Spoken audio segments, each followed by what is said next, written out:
A continuación, intervienen Silvina Torbiso y Daniel Sarobe con el tema Sembrar mundos, prácticas poéticas desde la Pampa Argentina. Silvina Torbiso es artista visual, docente y curadora. Vive y trabaja en Junín, provincia de Buenos Aires, Argentina. Es profesora nacional de pintura y profesora superior con especialización en dibujo. Su trabajo posee una fuerte impronta dibujística, pero configurando un lenguaje expandido hacia el textil, la performance, las instalaciones y el libro de artista. Desarrolla una práctica artística territorialmente situada que aborda problemáticas ambientales, de género y de memoria, tanto personal como colectiva. Paralelamente a su producción personal, trabaja en colaboración con su compañero Daniel Sarobe desde el año 2006. Ha participado en numerosos proyectos colectivos con artistas de su región, reforzando redes entre comunidades. Ha sido seleccionada en numerosos salones y convocatorias y formando parte como invitada de la primera Bienal Posverso en Junín y de la Bienal Saco 2.0 Antofagasta, Chile. Ha desplegado también una vasta tarea docente en diferentes funciones y niveles educativos, tanto en el ámbito académico como en el informal. De la misma manera, Daniel Sarobe es un artista visual, vive y trabaja en Junín, provincia de Buenos Aires, Argentina. Su obra se centra en la escultura, pero se expande hacia el libro de artista, el textil, las instalaciones, la construcción de objetos y la performance. Su práctica artística reciente aborda la relación de los incendios forestales. El árbol y la madera como material primordial configuran el núcleo conceptual a partir del cual se despliega su práctica, su poética. Paralelamente a su producción personal, trabaja en colaboración con su compañera Silvina Torbiso desde el año 2006. Ha participado en numerosos proyectos colectivos con artistas de su región, reforzando redes entre comunidades. Asimismo, ha sido seleccionado en numerosos salones, recibiendo varios premios y menciones. Participó como invitado en la primera Bienal Internacional Posverso de Poesía Experimental en Junín. Ha realizado muestras individuales en su región de residencia y en la ciudad de Buenos Aires. Es artista de la Galería Rubers Internacional de la ciudad de Buenos Aires. Su obra forma parte de numerosas colecciones privadas. Muchas gracias. Bienvenidos. Gracias, muchas gracias. Hay una pequeña transición. Veo acá nuestro título y desde la Pampa Argentina suena con una épica, ¿no? Debimos haber venido vestidos de gauchos. Sí. Bueno, agradecemos también la invitación a este congreso tan importante. Agradecemos también, como dijo Ezequiel, la paciencia de ustedes y la resistencia, a la que hay que sumar la ponencia de Ezequiel, o sea que tienen un grado de cansancio un poquitito mayor, a pesar de que fue muy grata y muy acotada. Bueno, nada, así como dice el título, venimos de la Pampa Argentina, venimos desde Junín, que es nuestra ciudad. Ahí está un mapa donde indica de algún modo cuál es la distancia entre Loja y Junín. Nosotros estamos ubicados a 250 kilómetros de la capital, en la ruta que va perfectamente... No logro, ¿verdad que no logro? Bueno, ahí, bueno. Era fácil. La ruta que va perfectamente desde Buenos Aires a Santiago de Chile. A mis compañeros, hay que apuntar a la computadora, ¿no? Acá.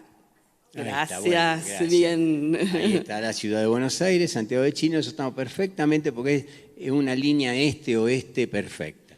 La Argentina, por su condición geográfica, ya de por sí es de los lugares más lejanos al resto del mundo, es bien periférica. A pesar de que tiene una ciudad muy importante, que es Buenos Aires, que de algún modo absorbe todo o casi todo, un término menor, Rosario y Córdoba, pero casi todo lo que pasa en Buenos Aires, lo importante pasa en Buenos Aires. Dice que Dios está en todas partes, pero atiende en Buenos Aires. Ese es un dicho argentino. Bueno, en este contexto, nuestro trabajo es la periferia de la periferia. Hasta hace un tiempo, ser periférico casi era objeto de dolor o de vergüenza.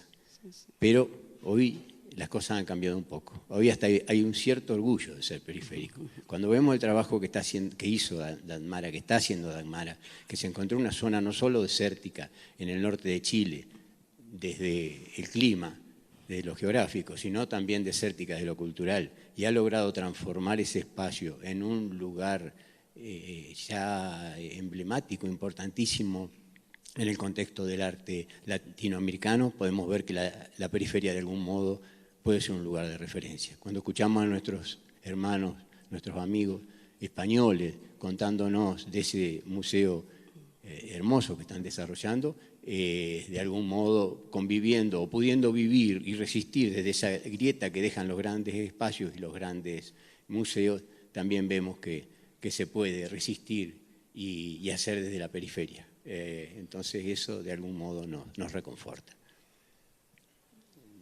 Bueno, acá vemos ya más una imagen satelital centrada en Junín. Es un lugar muy plano, es tan diferente a donde estamos hoy acá. Es un lugar donde hay muchas lagunas, tenemos un río que incluso pasa muy cerca de nuestra casa, y de algún modo esta imagen ya da mucha información territorial, qué tipo de explotación hay en nuestra zona, o sea, mucha parcela y explotación agrícola y ganadera. Bueno, acá hay un acercamiento, ese puntito que está abajo a la izquierda es nuestra casa. Estamos a 300 metros de un río salado, que por momentos se pone de ese verde tan terrible que ven ahí. Después hablaremos de eso. Nosotros vivimos en una zona que no es tan urbana, estamos cerca hay plantas, hay verde, no está tan edificado. Acá traemos es una ciudad que literalmente está rodeada de lagunas, pero rodeada de lagunas. Y toda nuestra vida gira un poco, desde el campo principalmente, pero también en la ciudad, de cuál es el ritmo de la naturaleza, del ritmo de las lluvias. Pasamos 2 o 3 años de muchísima sequía y ahora estamos a un punto de inundarnos porque el río está muy caudaloso, objeto de las lluvias terribles. Los inviernos son muy fríos y los veranos son muy calientes en función de esa justamente humedad terrible que hay. Bueno, acá trajimos 2 fotos de nuestros talleres, no porque sean nada especialmente espectacular. ¿Cómo? No, Dagmara porque estuvo en casa justamente. No, es muy lindo el ámbito porque hay un parque más o menos importante. Y justamente estas fotos las pusimos porque cuando se hizo el año pasado la primera Bienal Postverso, los 2 artistas juninenses que la generaron de un modo muy, muy independiente vienen de la poesía visual. Y la titularon Poesía Experimental, pero realmente fue una bienal de arte contemporáneo, o sea, de poesía expandida. Igual el título Postverso me parece que es un hallazgo. Y bueno, entre las actividades de la bienal había una visita a los talleres de Daniel y mío. Tenemos 2 talleres, justamente uno Silvina, uno yo. Este taller mío, paralelamente o necesariamente, aparte de ser taller de escultura, que tengo bastante espacio, es un taller también de carpintería, porque ser artista en Argentina es difícil poder sustentarse siéndolo, salvo casos excepcionales. Entonces me he desarrollado también laboralmente como carpintero y también, aunque no esté en la foto, como apicultor. Y esas condiciones creo que también condicionan mi obra y me constituyen. Así que bueno, ahí se puede ver un banquito hecho con muchos pedacitos de madera, donde juego un poco entre la delgada y delicada línea entre lo artístico y lo artesanal. Y no vamos a presentar esas obras ahora, obras formales, pero que son obras que de algún modo están hechas, sustentadas, realizadas, basándose en el descarte de esos pedacitos de madera que por una cuestión del destino, en una tabla larga en que uno corta para hacer una mesa, hay un pedacito en un final que está destinado al olvido, está destinado a no ser protagonista. Entonces, de algún modo quiero salvar esos pedacitos, de salvarlos de ese destino de fuego que van a tener, y trato de revalorizarlos instalándolos, conformando en esa suerte de unión el salvataje de esos pedacitos, una suerte de metáfora de la vida misma. Bueno, nada, paralelamente a lo que venimos a presentar. Sí, bueno, este es mi taller. Yo, como me centro más en el dibujo, tengo como un taller más limpio, necesito un poco de espacio, pero no mucho más. Estaba especialmente limpio para la ocasión, obviamente. No está siempre tan así, siempre está desordenado, un horror. Bueno, pero volvamos un poco atrás, volvamos a de dónde somos. Primero, un poco lo que quiero explicar, que nosotros vamos a presentar un recorte de nuestro trabajo. El recorte del trabajo que vamos a presentar es en relación a la actividad que hicimos en la Bienal de Cuenca. O sea, tenemos obra, obviamente cada uno un desarrollo de obra personal y obra en particular. Y en esta presentación va a haber de esas tres posibilidades.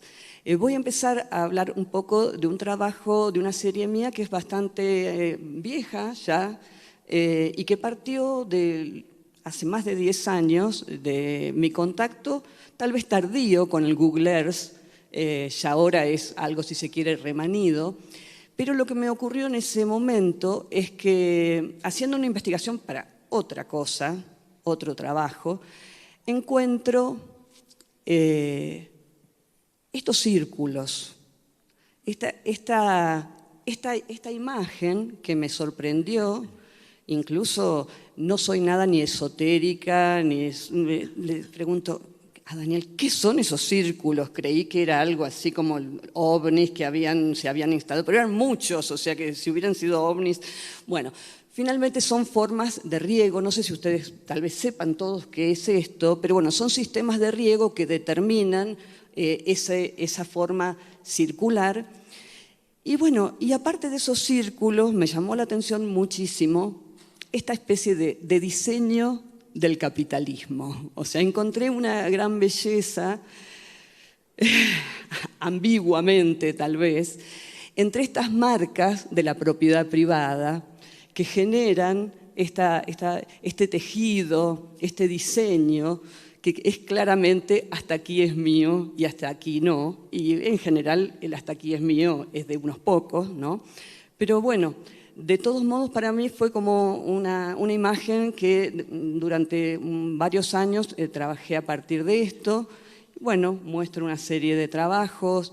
Generalmente mi lenguaje se centra en la línea, igual acá había mucha experimentación de material, y bueno, de algún modo hay una transmutación de esta idea del parcelamiento, del límite, del linde, de la parte tanto, diremos, como una reflexión de esta cuestión del parcelamiento de la propiedad privada, y hay también algunas insinuaciones de algo más fluido en relación a los ríos y a la geografía de mi región. Bueno, esto trabaja sobre lo mismo. Aquí hay en el trabajo de la derecha, algunas inclusiones, donde acá en los dos trabajo un poco el contraste entre esta geometría del capital y lo orgánico y lo que fluye del agua. Hay algunas integraciones de material de yeso. Tal vez ustedes no sepan, les digo a los estudiantes, Hay un gran artista argentino ya fallecido, que es Víctor Gripo, un artista conceptual de una trascendencia internacional, que uno de sus materiales era el yeso. Perdón, el yeso. Artista argentino nacido en Junín. Nacido en Junín, cosa que nos sí. honra. Entonces, para nosotros es un referente. Y bueno, mi trabajo con yeso, que lo he usado a lo largo de muchos años, es como un homenaje privado a este artista que admiramos tanto. Bueno, este también es un trabajo esgrafiado en planchas de yeso. Acá se ve un detalle. Lo interesante, o lo que de algún modo yo quería transmitir acá, es esta idea de la marca, de la huella, de la cicatriz, cómo las marcas del trabajo, que tal vez de la explotación más que trabajo es la palabra, de esa explotación extractivista que se da en nuestra zona, que puede dejar marcas que pueden ser estéticamente bellas y que de hecho me atraen desde los ritmos, desde el contraste, desde la repetición formal, pero queda algo como una huella y una cicatriz que es difícil de borrar. Bueno, acá este es el último trabajo de esta serie que muestro, pero elegí este como para hacer como una transición entre la cuestión puramente de la tierra a algo más fluido, que es lo que también nos ocupa, que es esta cuestión de la laguna, de los ríos cercanos. Bueno, y vamos a intercalar algunas frases que sintetizan mucho mejor de lo que nosotros podemos decir nuestro pensamiento, y lo dicen de un modo mejor y mucho más poético. Generalmente son autoras y autores de lo que podríamos llamar giro multiespecies, o también ecofeminismo. En este caso empecé con Gastón Bachelard. La humanidad tiene el destino del agua que corre. Bueno, sigo un poquito yo ya después. En este caso, lo que mostré hasta ahora, si se quiere, estaba titulado Territorio, pero era una mirada territorial, si se quiere, muy mediada por el satélite, y que tenía cierto contacto con lo cartográfico, con el mapa. Sabemos claramente que territorio y mapa no es lo mismo, pero la serie anterior tenía una cierta conexión. Acá ya me bajo del satélite y prácticamente me meto en el río. Después hay otros trabajos donde nos metemos en el río realmente. Y en la foto de la izquierda se ve ese color, ¿no? Ese color es el color, no hay edición. Ya lo habían visto en el Google Earth. Ese color es el resultado de justamente prácticas de explotación agrícola y ganadera completamente desnaturalizadas y extractivistas, que generan que en el río se desarrollen una proliferación de cianobacterias, que en sí las cianobacterias, acá estoy hablando frente a una experta y temo no expresarme del todo bien, pero las cianobacterias en sí no son malas. El problema es cuando hay una proliferación excesiva y a veces empiezan a liberar toxinas. Pero como nos pasó en nuestra región, la gente no se podía bañar, no se podía pescar, pero también, aunque no lleguen a tener toxicidad, indican claramente una gran presencia de nitrógeno y fósforo en las aguas. Y el nitrógeno y el fósforo son elementos que indican un desarrollo, una explotación agropecuaria con un exceso de fertilizantes y son malas prácticas. Animales hacinados, lo que antes animales que pastaban en las inmensas llanuras pampeanas, ahora son hacinados en pos de que se pueda sembrar que se pueda sembrar soja en esa tierra. Los animales se hacinan en unos corrales pequeños, viven, y ahí los desechos de esos animales conjugan en que se produzcan estas situaciones. Bueno, básicamente la intervención era una intervención simple sobre el puente del río Salado a 300 metros de la ciudad, donde básicamente lo que consistió es en dibujar Las bacterias, acá está el nombre de la bacteria, que en su momento lo podía pronunciar, pero ya me olvidé, está el nombre aquí. Este trabajo se hizo con la Universidad en Junín, es básicamente las bacterias que proliferan en la cuenca de nuestro río Salado. Bueno, ese fue un trabajo y después pasamos a otro tipo de trabajos, ya no tan activistas, ¿no? Sino un poco más poéticos, tal vez. Sí, bueno, se trata de un trabajo que hicimos en un grupo de compañeros, 7 compañeros creo que éramos, y en paralelo, un proyecto que se llamó Une Río, y fue en paralelo con la ciudad de Querétaro en México, que también están atravesados por un río y tienen las problemáticas similares, y fuimos desarrollando un trabajo paralelo en que ellos trabajaron su río y nosotros el nuestro, y hubo varias manifestaciones artísticas, pero todo conjugó en que los 7 construimos balsas que luego, en una foto que se va a ver ahora, se fueron uniendo, nos íbamos metiendo al agua uno a uno y atando nuestra balsa a la balsa anterior. El hecho de la elección de la balsa es casi una simplicidad explicarlo, pero la balsa en muchos casos es el ejemplo mismo del último recurso de salvataje que tienen muchas personas, muchos inmigrantes que se lanzan a ese destino a lo que salga. Entonces, bueno, fuimos atando todas esas balsas y el resultado final, más allá de la pretensión de algún modo de darle un concepto, fue muy, muy bella, porque era como una serpiente que se iba trasladando en una correntada grande del río. Lo fuimos siguiendo con una camioneta durante tiempo y se producía todo un efecto hermoso. Bueno, ahora no me resulten ahí. Bueno, sí.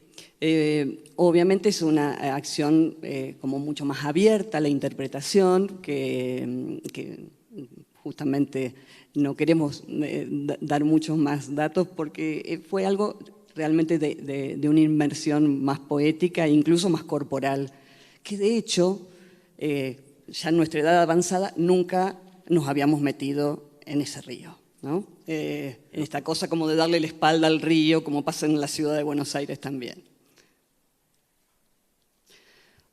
Bueno, esta es otra acción que ocurre en un lugar paralelo que tienen estos amigos nuestros que han hecho el año pasado esa Bienal Posverso en Junín. Es un lugar, una casa abandonada con un predio muy grande, donde durante muchos años hicieron como 20 encuentros de performance a nivel nacional y también a nivel internacional.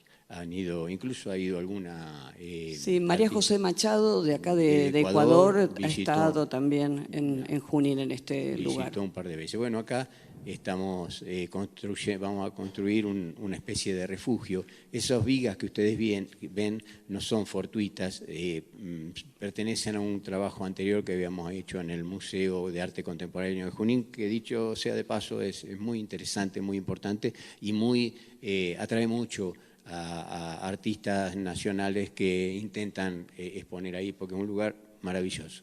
Y habíamos hecho una gran instalación en todo el espacio, y esta de algún modo es la deriva de ese material. Y con eso construimos esa suerte de refugio provisorio, simple y a la vez simbólico. A la vez esto fue bastante fuerte para nosotros porque fue la primera acción después de la pandemia, que en la Argentina fue muy importante, o sea, tal vez fue más restrictiva que en otros países. Entonces, un poco también estas ruinas, hoy que se habla tanto del planeta en ruinas, ¿no? del planeta en agonía, es un poco como una especie de distopía, se vivió un poco como una distopía, esta ruina, pero a la vez con estas plantas que de algún modo lo cubren todo. Sí, el lugar es maravilloso. La posibilidad de refugiarse, construir un refugio. ¿Sí querías decir algo? No, tranquilo. Bueno, del autor colombiano Efrén Giraldo, Nosotros, plantas y animales de esta tierra, ¿no? En relación a lo que vos decías hoy de esta distinción entre el ser humano y la naturaleza, que nos cuesta, la tenemos tan incorporada al lenguaje, que es tan difícil poder correrse, pero bueno, ese intento permanente de ubicarnos en ese lugar. Bueno, dentro de estos amigos nuestros tienen a la vez una pequeña galería, que es a la vez su casa. Es un lugar pequeño, absolutamente redundante lo que voy a decir, pero periférico, muy periférico, pero a la vez enormemente íntimo y enormemente poético. En ese contexto hicimos una muestra el año pasado que se llamó bosquizarse. Bosquizarse es un término que adopta Baptiste Morisot, perdón, Baptiste Morisot, en que él cuenta que ese término lo utilizan los leñadores de la zona de Quebec, en Canadá, cuando van a la ciudad, se alejan de su espacio y van a la ciudad a vender sus productos o a hacer... Cuando vuelven, deciden volver a su lugar natural, que es el bosque, dice, nos vamos a bosquizar, vamos a bosquizarnos. Y nos pareció de una poética increíble, maravillosa, porque bosquizarse es más que meterse en el bosque, es ser parte del bosque mismo. Y bueno, en ese contexto hicimos también estamos nuestro trabajo muy atravesado por los pájaros, hicimos ese enorme nido humano que de 1,20 m colgado en el aire, que bueno, es... Bien. Y estábamos también como muy atravesados de las lecturas de, probablemente muchos desde ya la hayan leído, la conozcan, de estas autoras del ecofeminismo, Vinciane Desprez, un libro bellísimo que se llama Habitar como pájaros. Y ella nos dice, es tan poético, filosófico, político, poético, dice, pero sé que pronto el sol se levantará con el mirlo y que cada mañana me despertaré y viviré en un territorio cantado. La idea de territorio cantado, ¿no? En contraposición con ese territorio explotado, con ese territorio parcelado, con ese territorio tan marcado por la producción. Suena un poco romántico hoy que tú hablabas, que Marta hablaba del romanticismo, tal vez estamos poniéndole un poco de romanticismo. Sí, y un poco de tratando de salvar la espiritualidad también de la que hablaba Gustavo. En el mismo espacio hicimos esta performance. El espacio es muy grande, estamos hablando de 300 y pico de metros de distancia, en la que Silvina se instaló en un extremo y yo en el otro, con los ojos totalmente vendados y tratando de encontrarnos en esta suerte de pájaros humanos que pretendíamos ser. Era un silbato con el sonido de pájaros. Entonces ella emitía un sonido y yo se lo respondía a la distancia y el desafío era poder encontrarnos en el camino. Entonces sí. Ahí fue bueno, una... El terreno es tan... con tantas dificultades como se ve. Tuvimos tropezones, Silvina tomó por un caminito un poquito distinto, pero bueno, ahí íbamos, teníamos que ir a tientas porque en cualquier momento una rama te volteaba, pero íbamos. Una cosa muy especial, en realidad estos silbatos eran de unas amigas que habían viajado a Río y habían traído una caja, que ahora no me acuerdo cómo se llama en brasileño, con distintos sonidos de aves. Y nosotros elegimos las que nos parecía que eran más diferentes para que no se confundieran con los sonidos de las aves. Yo creo que la mía era un tucán, era una cosa rarísima, y la de Daniel algo parecido. Pero cuando hicimos el primer sonido, se produjo un silencio. Sí, el desconcierto de los pájaros fue. Estos bichos raros son pájaros nuevos. Sí. Bueno, así que seguimos intentando. Sí, y que incluso el caballo está mirando, estaba pastando tranquilamente y cuando empezó a escuchar, aparte el sonido mío era ridículo, o sea, no era muy estético, era un sonido... Teníamos espectadores privilegiados. Y bueno, así fue transcurriendo hasta que con las dificultades que correspondían nos fuimos encontrando hasta el encuentro final donde ya nos acercamos. Ya estamos. Sí, hay un video, pero no lo íbamos a pasar porque es muy largo. La cara de alivio cuando... Hay un video interesante, sí, pero es largo. Y ahí termina el ritual. Bueno, eso formaba parte también, después también estaba proyectado en esta muestra. Y una de las salas de esa muestra Bosquizarse era el Gran Nido, y en la otra estaba ese video que era nuestras manos construyendo el nido, y una mesa con objetos textiles, dibujos, un poco de todo, pero que hacían alusión al anidar, al tejer, al entrelazar, al integrar. Y bueno, voy a mostrar también, había algunos nidos más pequeños en cajas, y bueno, acá hay algunos de los trabajos que estaban. Esos trabajos son específicamente de Silvi. Sí, sí, vamos ahí, por ahí están los nombres, pero más lo bidimensional, yo ando más por ahí.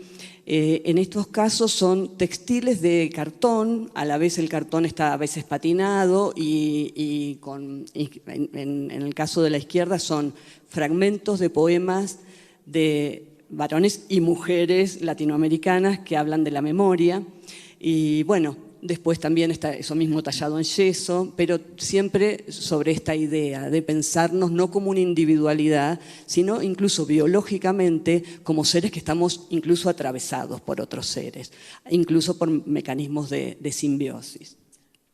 También había, bueno, esta es en la sala 3, había una gran mesa donde un trabajo simple, si se quiere, pequeños cuadrados de material blanco, donde simplemente pusimos aquellos objetos que cuando uno está bosquizándose, cuando uno está en el bosque, aparecen y tienen, a veces hasta los pisamos o desde nuestra altura humana no los vemos, pero cuando los ponemos en ese contexto, cosa que no es tan original, o muchos los pueden haber hecho, pero el hecho de llevar ese objeto cobra una dimensión, eso es una escultura, de repente cobra una dimensión que excede al elemento mismo y se lo pone en protagonismo, que era lo que pretendíamos hacer. Sí, por eso hablamos un poco de lo ecopoético, porque esto obviamente está lejos de, diremos, de una retórica artivista, ¿no? Acá es casi la fascinación por la belleza, o por la morfología de lo vegetal y lo animal y lo mineral.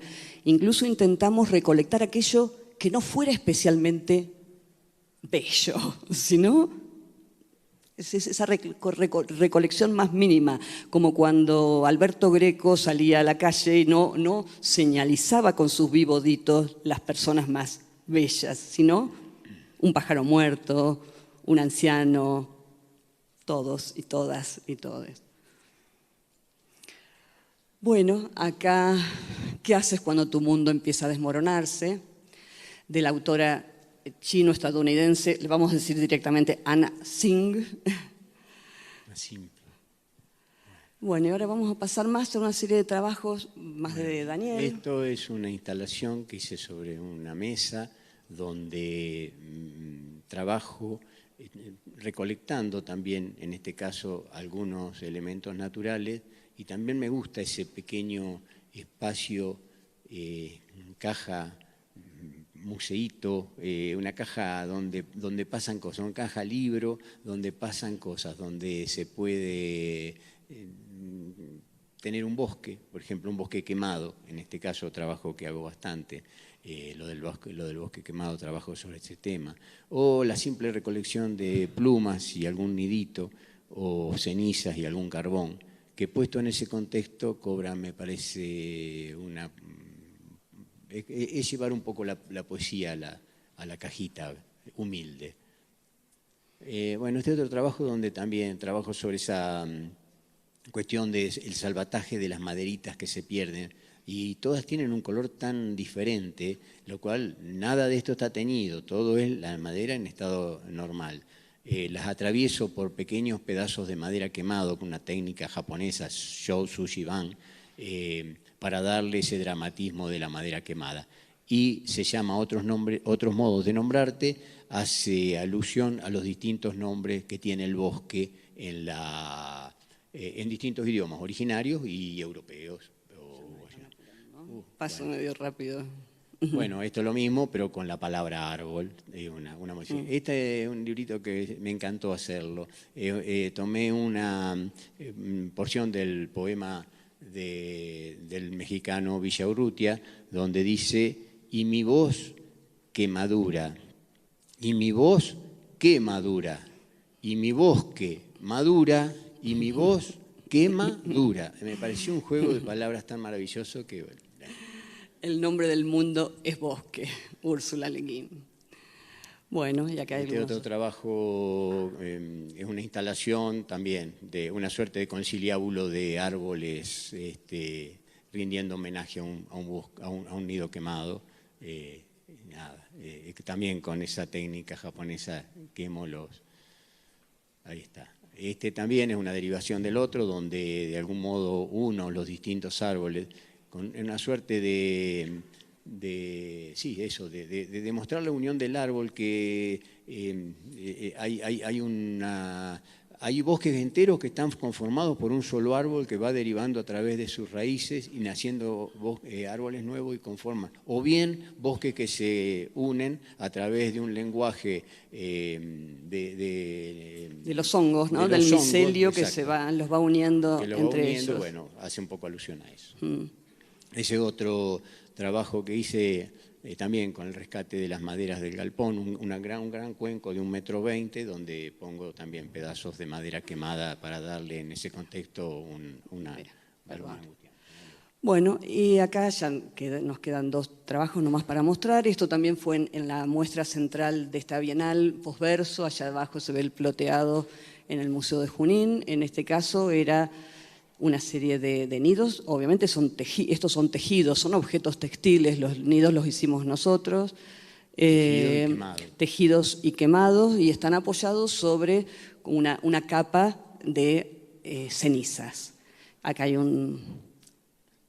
Perdón, el número ese sí, que hace alusión, o sea que es el título, 26.815, es el número de la ley de protección de bosques que se está poniendo muy en cuestión en la Argentina, y se ha desfinanciado los proyectos de protección de los bosques y se le está permitiendo a los privados que quemen a como consideren, sí, para poder sembrar soja o sembrar lo que sea. La iban a vetar a la ley en ese momento, no la vetaron, pero no la desfinanciaron, no se está...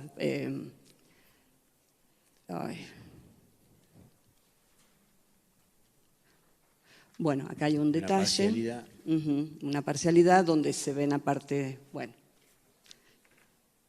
ahí está, se nota bastante el quemado y las cenizas. Y bueno, de este 26.815 pasamos a otro número, bueno, que es acá ya estamos terminando, los liberamos. Las últimas 2 fotos que son el trabajo que hicimos en la Bienal de Cuenca. Tuvimos una gran suerte porque ese espacio central estaba ya pensado hace 40 años que nosotros íbamos a hacer porque fue lo único que no estaba embaldosado con blancos o grises claros. Entonces pudimos instalar ahí ese número 15.835, que hace alusión a la cantidad de hectáreas que en la provincia de Azuay se quemaron el año pasado, durante los incendios. Durante los incendios forestales. El número está hecho, es un estarcido con cenizas y fragmentos de carbón. Bueno, y por último, una vista cenital del mismo, y queremos decir, de algún modo, queremos decir a los cuencanos, a ustedes ecuatorianos, que no venimos como unos advenedizos a hablar del problema de ustedes, a hablar desde Argentina, venir a decir este número de hectáreas. Nosotros estamos en igual condición o peor. A nosotros nos duelen los incendios ecuatorianos, nos duelen los incendios españoles, nos duelen los incendios portugueses, nos duelen los incendios argentinos y nos duelen los incendios de todo el mundo, porque esas definiciones de países no nos interesan. A nosotros nos duelen los árboles, a nosotros nos duelen los hombres, y yo creo que de algún modo a un artista le tiene que doler el mundo, porque a un artista al que no le duele el mundo es un simple hacedor de objetos, y si algo sobran en este mundo son objetos. Bueno. Muchas gracias también, ¿no? Una cosa más. Francisco, creo que también esta frase de Donna Haraway contesta un poco, no podemos nosotros frenar esto, pero importa qué materias usamos para pensar otras materias, importa qué historias contamos para pensar otras historias, importa qué nudos atan nudos, qué pensamientos pensan pensamientos, qué descripciones describen descripciones, qué lazos enlazan lazos. Importa qué historias crean mundos, qué mundos crean historias. Así que en eso estamos, todos y todas. Gracias por escucharme. Muy bien, muchas gracias también, ¿no?